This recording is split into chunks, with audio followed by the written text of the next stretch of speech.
Gabriella Blakey. I'm the Chief Operating Officer in Albuquerque Public Schools, and I am joined this afternoon by John Dufay, who's the Executive Director of Operations. And I had him join me so that he won't ask questions. And then he won't talk during the presentation. All right, so Albuquerque Public Schools, for those of you that aren't familiar with us, we're the home of Breaking Bad TV show, which we're oh so proud of.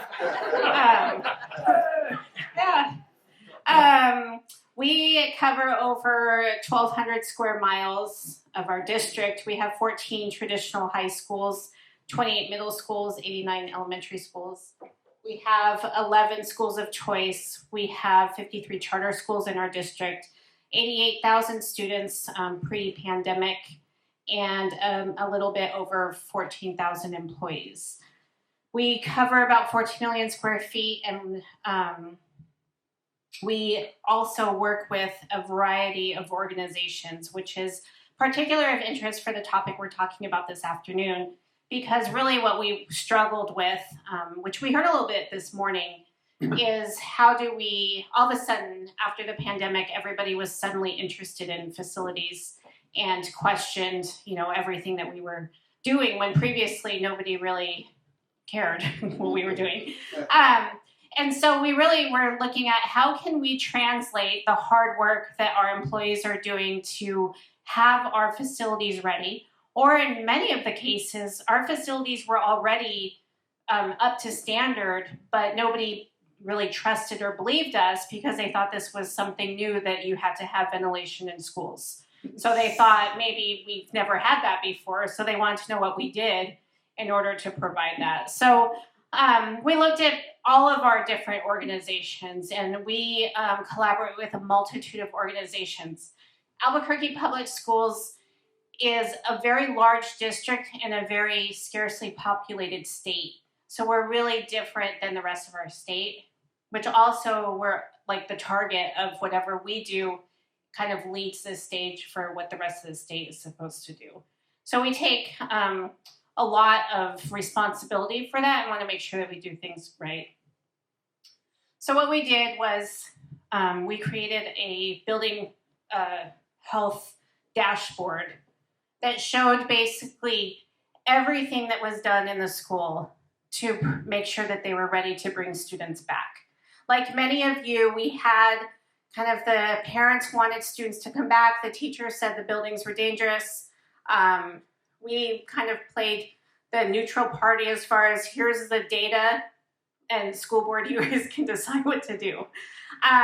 So we really worked hard to make sure that no matter what the political decision was of the time, that the buildings weren't the reason kids weren't coming back to school.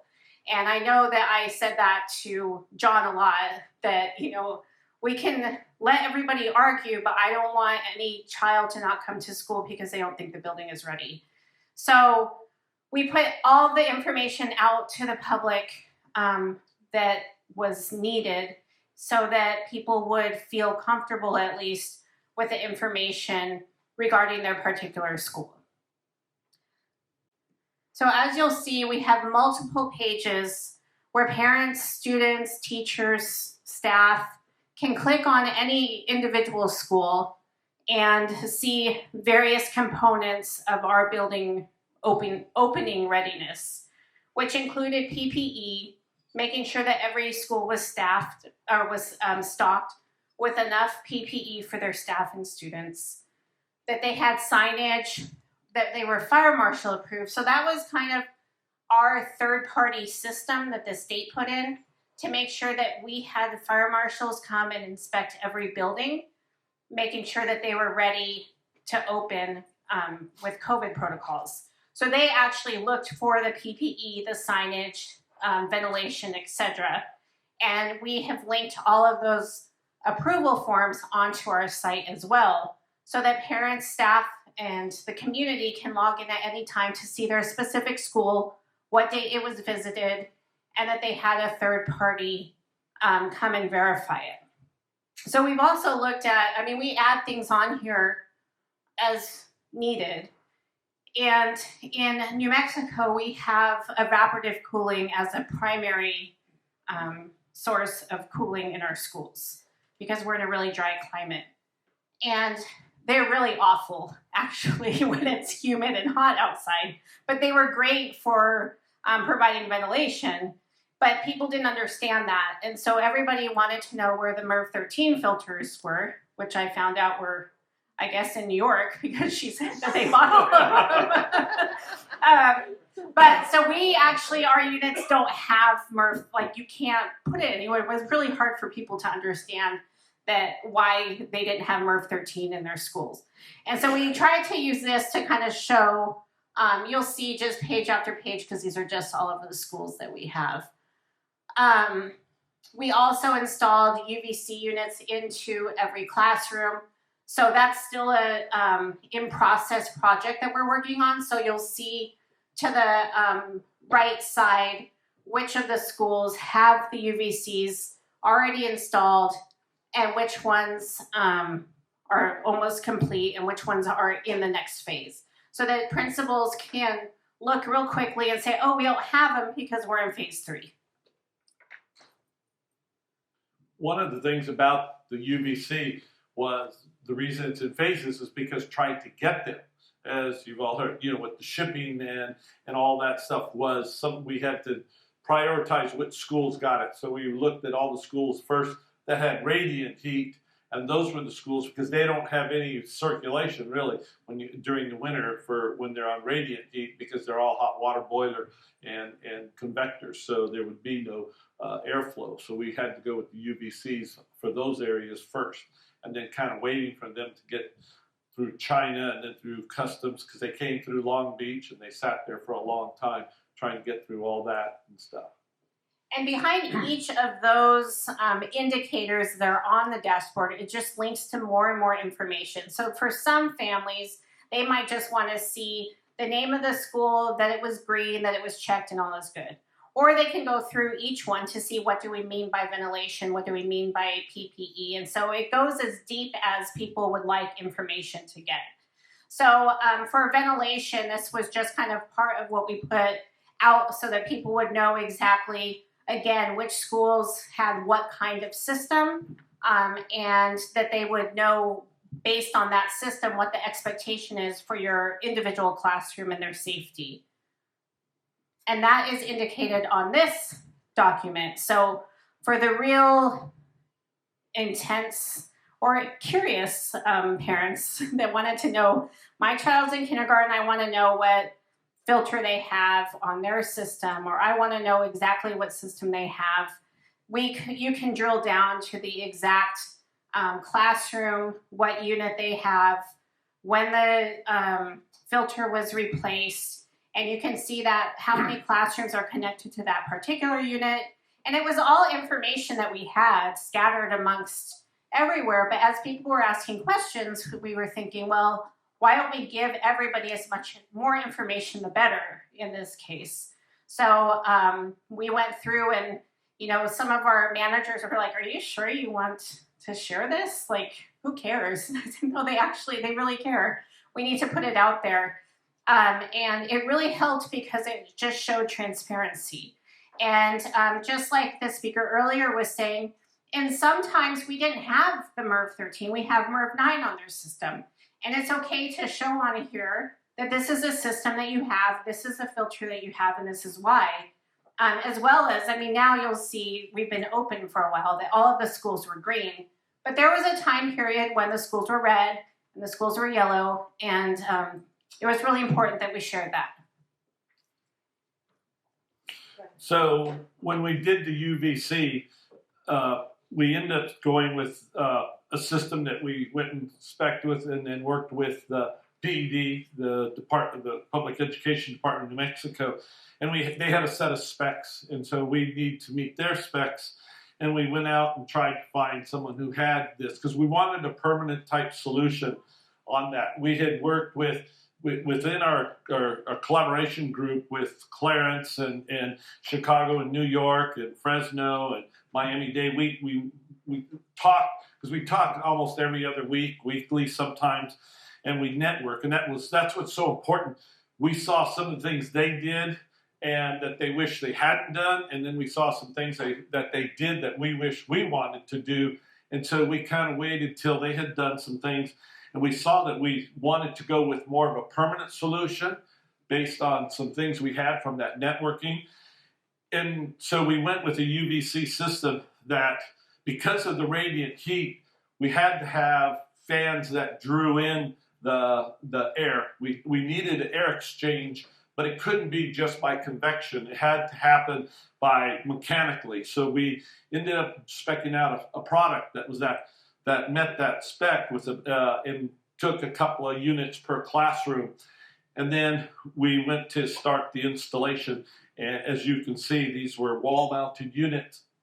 And then here's again, we put it out there. All this stuff was on the website. Anybody could go on to aps.edu and you'd see a little button that said COVID-19. You click it and you would have everything you wanted. And they could go page, they can drill down to anything. They can drill down to the classroom, the school, their classroom, their building they wanted to. So we just gave tons of information. And what we did was we looked at the green schools because that was the ones that had radiant heat, explained that to everybody. And then we went to the to the yellow schools, and because that was the next priority. And then the pink schools, those were the ones that were newer schools that we could put all the MERV 13s in and have everything, and it had great air conditioning. It was the latest and the greatest there was. So the other thing we went into were windows. And go ahead. So we made sure that at every school that windows were designed to open, that somebody from our department went to physically check all schools to make sure that they had windows that, if they were designed to open, that they were able to open.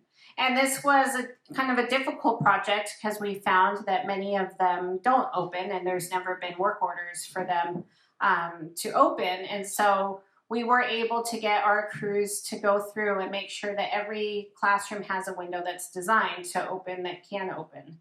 Along with that, we were able to identify schools where we would like the windows to be able to open, and that's part of our next phase of work in looking at how we're going to be redoing some windows in classrooms. One of the funny things about that with the window issue, and you'll see it here as far as the operational windows, which ones work, which one didn't, where we require some work, was that it was in our conversations in the networking part, Clarence, who was earlier, and then John Shea from New York. What was funny is they both said, well, why don't you have the windows open? And people don't think that really is a legal ventilation system by opening windows. The schools were designed. John came back and said, we have documentation where you open up the windows, and that's part of the true ventilation when the schools were built. And Clarence was doing the same thing.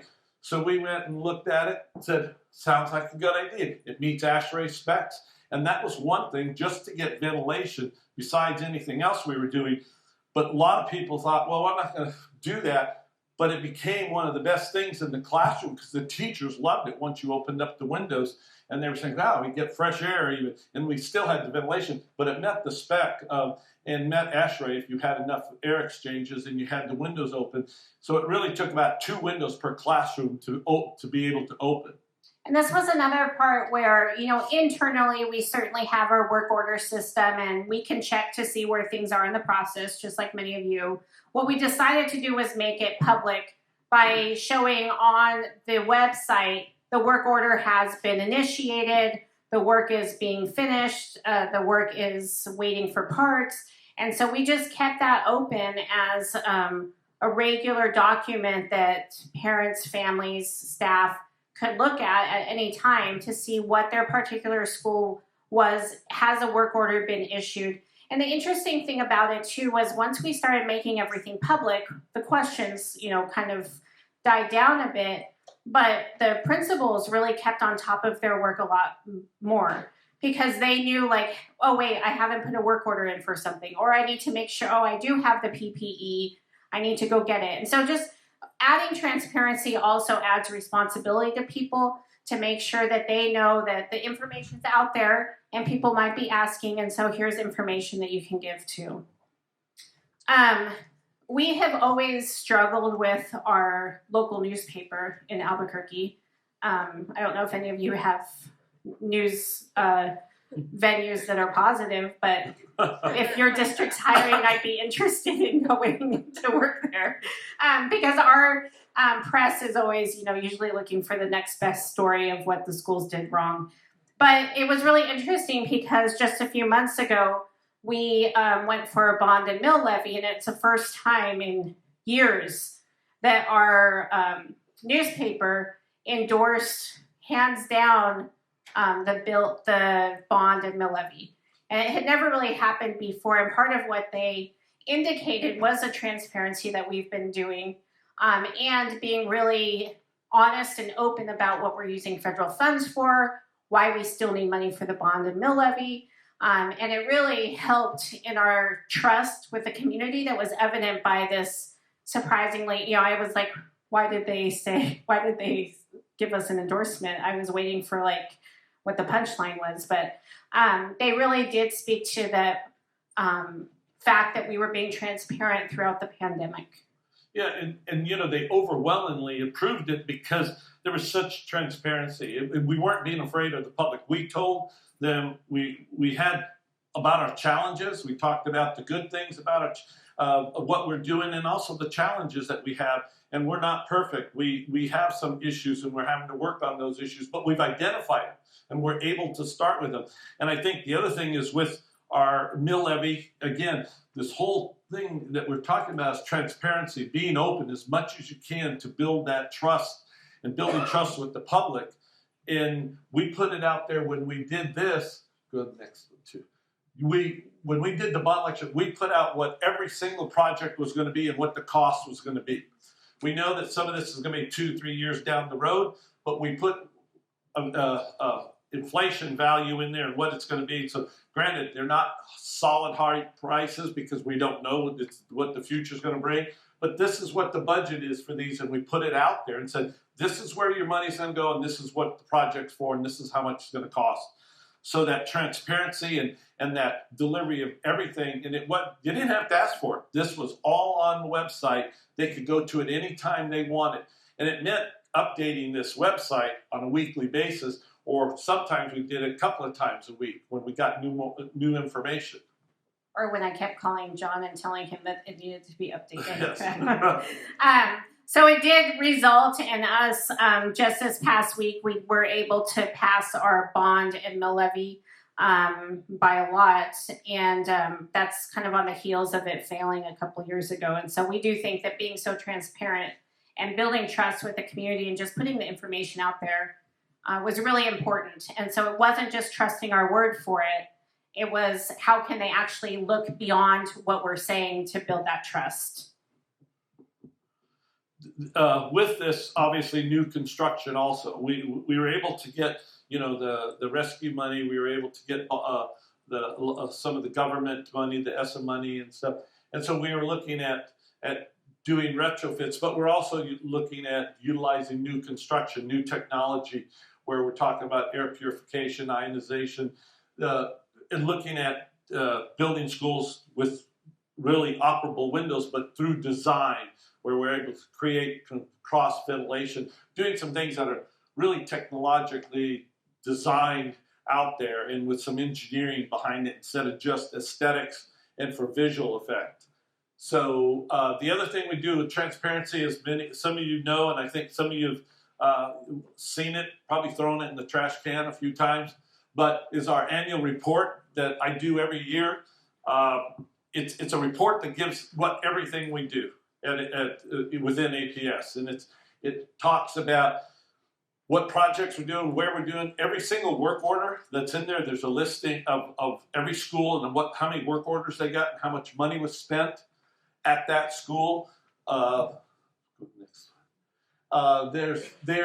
we show the history. We show budget issues. We show what the budget is.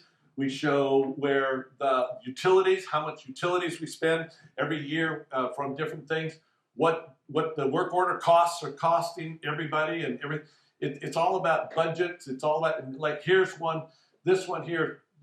These are clusters that are the high school and all the feeder schools to it.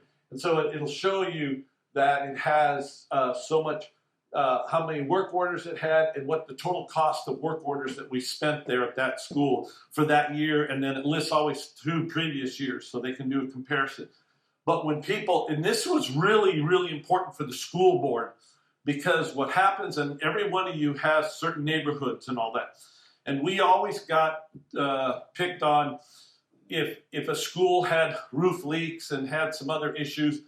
Inevitably, we're going to have somebody, a parent or somebody, even a school board member saying, well, I know if this was in the Northeast Heights and it was La Cueva or something, this would never have happened. And we can say, we'd go right back to this, to that, and show them that we're spending this much money at the schools, and most of the money spent at the schools were the older schools because they needed the work, and that's where we spent the money. So they could never, it's hard to justify those statements when we would have the proof there. Again, another thing, energies. We post all of our energy savings and all our efforts, whether it's through gas, electric, all our rebates, our rentals, our summer school programs. How much did we save? How much do we spend on it? Giving those numbers to the public so they want to question it, they can question it. We've also come up with some new systems that we developed, a couple apps with water detection and leaks where we're not wasting water, where our technicians keep an app and have an app on their phone, and they bring it up and it'll be in red and they'll say this school has 172 gallons of wasted water per hour. So our tech knows he has to go to that school and try to find a water leak, whether it's urinals or toilets or anything that's running, or do we have a leak in the system or anything like that. But again, going through and showing why we have that. If you look at avoided gallons leak, what it costs in a month, if we didn't fix any of these monthly, that would have cost us $513,000 a month extra in water bills. $500,000 more in water if we let the water leaks go. So, and so we're sharing this with the public to show our responsibility. And overall, I think the biggest thing was, again, building that trust with everybody. And a couple of years ago when I came into this position as chief operations, I had come from the academic side of the house, and I saw like this huge disconnect between what people think is happening and then what's really happening in operations. And so everybody, it was like, John's department and some of our other departments that are all working in operations run things like clockwork. Even with COVID and the pandemic, they were such well-run machines that they were able to just kind of keep working, adapt, refine, and get things going. But I was thinking there's no way to translate that. Nobody knows what's happening. They just are assuming nobody's doing anything, the world is shut down, and my kid's going back into an unsafe classroom, or I'm going into a classroom that's not safe as a teacher. And so knowing that and knowing what was really happening behind the scenes, the department would always say, no, you don't understand. Like, we're doing all this. And I said, we need to tell our story in a very open way, and not in a Zoom meeting or a board meeting, but actually like on a dashboard where everybody can see everything. And it's highly used. Principals are able to use it with their parent associations at staff meetings. They run through it to see where things are. And we're really transparent. And when things aren't going well, we're willing to show that too, so that people will support us in what we need in order to move the work forward too. So with that, thank you for your time. And if anybody has any questions, I think we have a couple of minutes. Yeah, excellent presentation, guys. Thank you very much. Do we have any questions? Of course, it's all in the other side. Let me start here. I didn't think there would be any, because next time you're going to have to present with me if you ask a question. So what software you use for work management so that it directly goes straight to the website, or do you have to do it manually? We're doing it manually, so hard work. Yeah, it takes a lot, but because we're trying to pick and choose what fields we want everyone to see and showing everything, we're doing it, obviously with the Microsoft database and stuff, but it's a little bit of work, but the work was up front. Now the updates and all that, and then as we add more things to it.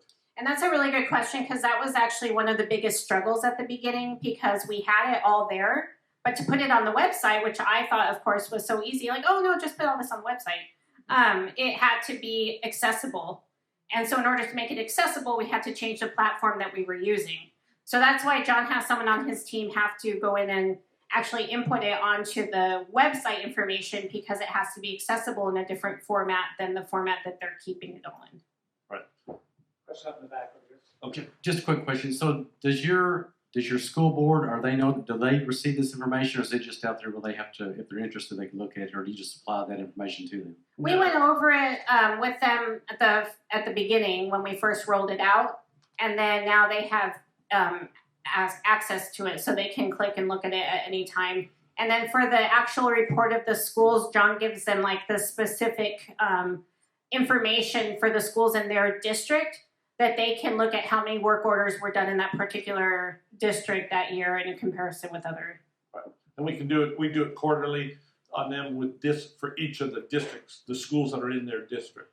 So, one thing real fast, that about the transparency and all that, it was really an important question I thought that I was given by somebody who says, you know, you've done all this work, we've built a lot of transparency, we've done all this, and the one thing that we've done as a school district in this pandemic time is that we fed so many people. Every one of you fed millions of lunches and breakfast and all that. We've been vaccines. We've been a place for vaccines. We've been a place for testing.